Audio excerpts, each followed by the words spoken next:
So you spent some time building up an amazing board of directors, and it really seems like your nonprofit is starting to grow and thrive. Then it happens. Your board members quit before their term is up. Maybe they quit unexpectedly for reasons you don't understand, or maybe they quit after some kind of conflict. In this video, I'm going to cover 6 reasons your board members might resign before their time is up, and what you can do to improve board engagement, culture, and processes to encourage them to stick around longer. My name is Amber Melanie Smith, and I make these videos here on YouTube to help aspiring change makers with tips and strategies to help you change the world and live a life of impact and purpose. Be sure to check out the rest of my videos on my channel to hear all about nonprofits, social impact, and more. So over my years running a nonprofit organization, I've seen board members come and go, and I've seen some stick around for the long haul, and some quit before their official board term has been completed. But by learning how to recruit board members who are going to be a great fit for the organization in the first place,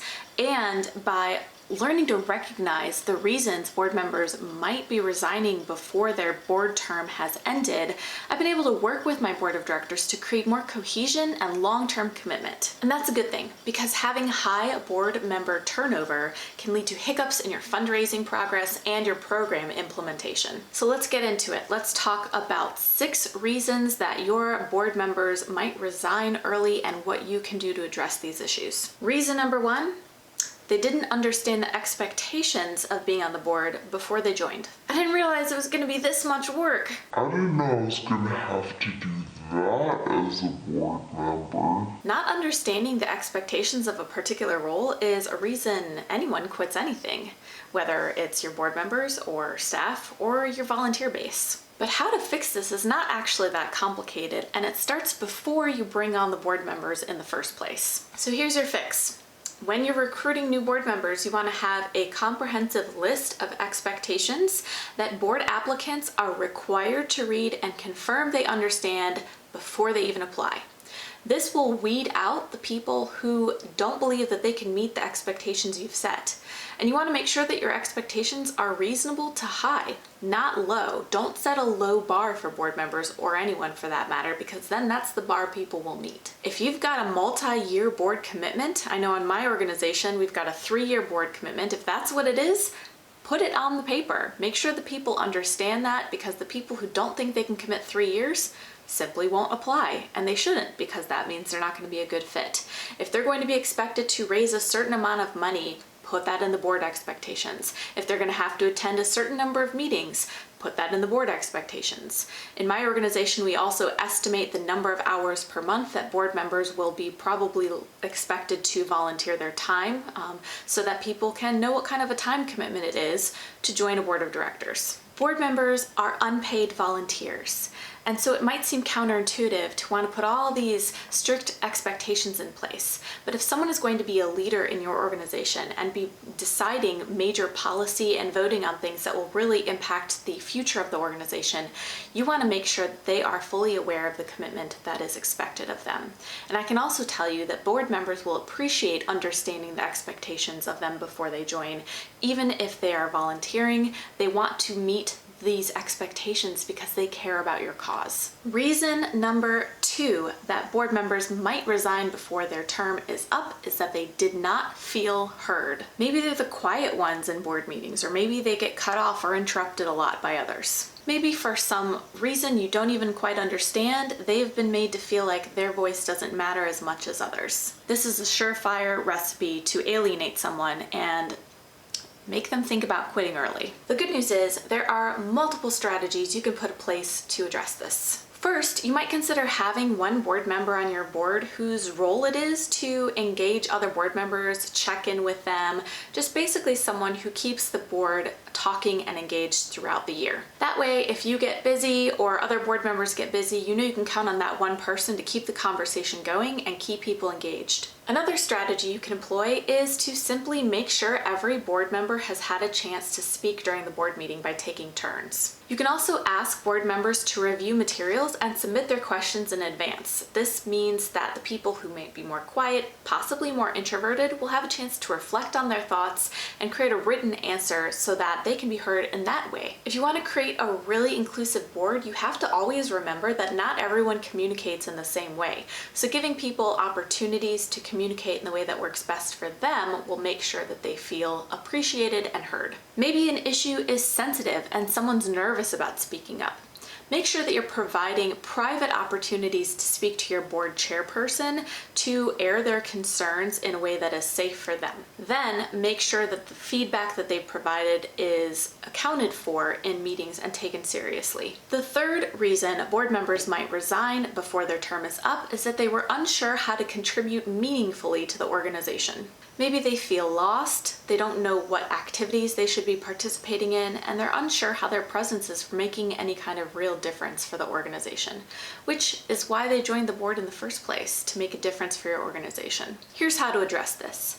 You want to make sure that each board member has a specific, special thing that they can own, whether it's a goal that they're responsible for or a specific task, one that lasts throughout the year or one that is a short-term project. And you want to make sure that it fits their unique skills and abilities. As a team, identify all the time what your organization needs to be doing to move its mission forward, and then consider how each board member can uniquely contribute to that progress. Consider their work style as well. Maybe they need a little bit more direction, or maybe they're the type that prefers to create the plan from scratch on their own once they know the goal that has to be achieved. Work with them to create a first step or a partial plan, and then let them fly and own that task. Then give them opportunities to share their progress with the whole board at the next board meeting. The fourth reason that board members might resign early is that they are unclear how to share the mission or the story of your cause. Maybe they are struggling to know how they can fulfill the role of representative or ambassador in the community for your organization.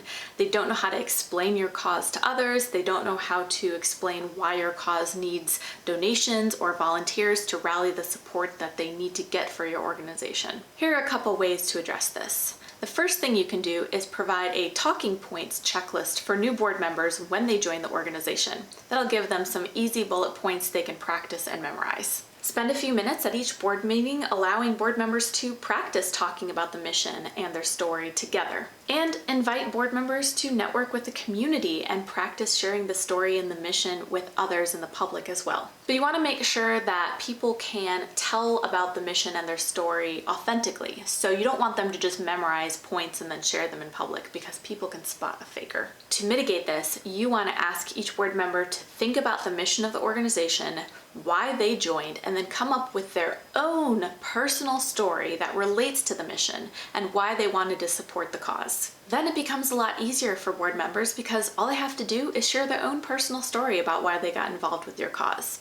And to many, that can be a very compelling reason to get involved. One final way you can address this issue is to try what we call a Friday 5. Every week I send out an email to my board that lists 5 positive things that happened for our organization that week. This might be 5 ways we made an impact in the community, it might be good news about a grant we applied for, or it might be a positive announcement about a new partnership we just made. This not only inspires and excites your board members, but it gives them new things to share with their friends and their networks every single week. And giving your board members the confidence to share what's going on with your organization to their friends and their networks is going to mean they are more effective and they feel like they have a much more meaningful contribution to your cause. The 5th reason board members might resign early is that they disagree with the direction that the cause is going in. Now this one is kind of tricky, because you might face a situation where the board member is right about the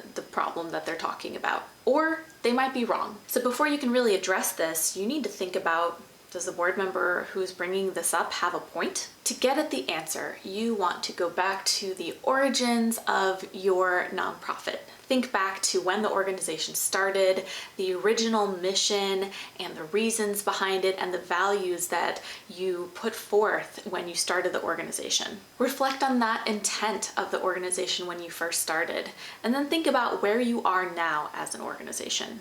Is it truly moving in the right direction? Has it strayed or drifted from the direction it originally set out to fulfill? These are hard questions, but it's really important to think honestly and reflect on this from time to time. You want to avoid what's called mission drift, which is when funding opportunities or other opportunities might force your organization to change its course to chase those funding opportunities. For example, if there's a grant available that kind of fits what your organization does, but it would require you to do something that's not exactly within your mission, but you pursue that opportunity anyway because you really need that funding, that's mission drift. It is hard to say no to funding in order to stay focused on your mission. But if you want to achieve your mission, which was the very reason you started the nonprofit in the first place, sometimes you have to say no. Anyway, that's a tangent. So anyway, if you determine that this board member bringing up this problem or causing this conflict around this issue has a good point, then you want to make sure that that board member is heard and that they can engage in this conversation meaningfully and honestly and rationally with your board. Because that board member is doing your organization a service and trying to keep it focused, and that should be rewarded, not punished. Consider that there are also times when the external factors surrounding your organization might force it to evolve. For example, this pandemic is causing a lot of nonprofits I know to re-examine their mission and think about how they can better serve the community in these really challenging times. So if the board agrees that the mission of the organization needs to change a little bit and y'all can talk about it as a team, then that's something important to consider too. And then finally, sometimes you're just going to get a board member who maybe didn't perfectly align with your mission or values in the first place, and that's why it's really important to put those out on paper, online, while you're recruiting new board members so that you can make sure everyone's on the same page before they join the board. If you get someone like this and they just disagree and are causing conflict and they're not really helping or thinking about moving the mission forward, sometimes it's just okay to let go. It is okay for that person to resign, or heaven forbid, they need to be removed for the organization. You always want to remember that the purpose of the board and the purpose of the work that you're trying to do is the mission. It's the community, it's the cause that you started out by being passionate about.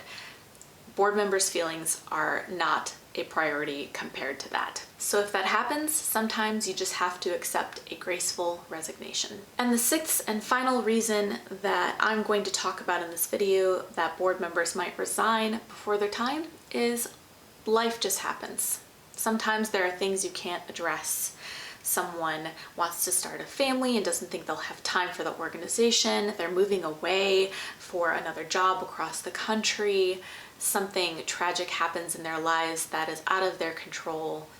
Sometimes these things are going to happen. And when they happen, you've got to treat those people with the utmost compassion for the time and the service that they've already done for your organization. And while these things are out of your control, there are things you can do and put in place to make sure that the departure of a board member doesn't hurt your organization's momentum too much. So what you want to do is have a board member transition plan written out and in place so that the departure of a board member won't hurt the continuity of your organization's work. Create a checklist that outgoing board members have to go through as they take off to make sure that the next board member who takes their place knows how to jump on board and pick up where they left off. And if possible and appropriate, ask your outgoing board member to stick around just a little bit longer while you recruit their replacement so that they can help that person transition. Okay, so I want to hear from you. What are some of your ideas or other ways you can think of to keep board members engaged and inspired for your organization? Or if you are a board member, what are some things you've experienced that have kept you engaged? Be sure to share that in the comments below. Thank you again so much for watching. Once again, my name is Amber Melanie Smith, and I make these YouTube videos regularly, so be sure to check out the rest of my channel for lots of tips on starting a nonprofit, running a nonprofit, service, social impact, and a lot more. Please go ahead and like the video if you found it helpful, and subscribe to my channel, and be sure to share with your friends. Finally, if you are on Facebook, be sure to check out my group, Change the World or Bust, where myself and other changemakers are having great conversations about how to make an impact and take care of each other along the way. Thanks so much for watching.